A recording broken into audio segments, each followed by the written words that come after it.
এই ঘৰত থাকি থাকি বিৰাট বৰ হৈছোঁ। অলপ ফুৰি আহোঁ, বলক বাৰু মোৰ লগত অলপ ফুৰি আহোঁ। গাড়ী চলাৰ আগতে হেলমেট পিন্ধাটো জৰুৰী।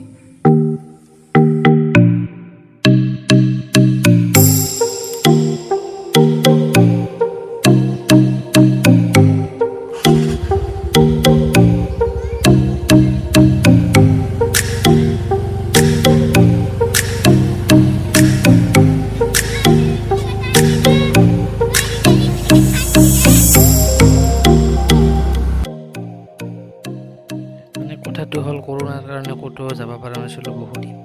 এতিয়া অলপ কমছে কাৰণে অলপ ফুৰি আহোঁ আৰু সেই বুলি আৰু আপোনালোকে য'তে ত'তে যধে মধে ঘূৰি নুফুৰিব।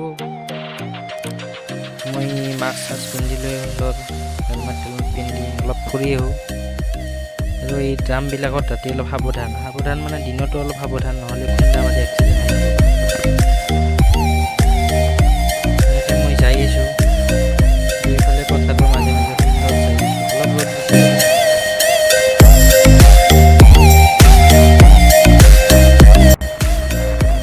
Slow drive, long life.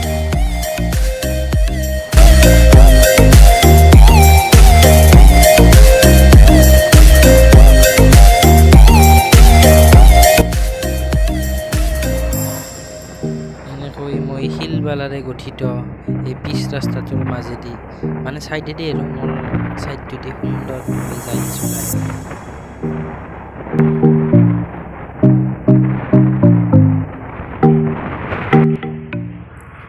এনেকৈ মই যাই তাৰ বেলেগ ৰাস্তা দি সোমাই যাম। সেইটো হ'ল ইটাপাৰা ৰাস্তা। এই ইটাপাৰা ৰাস্তা দি মই সোমাই আছোঁ।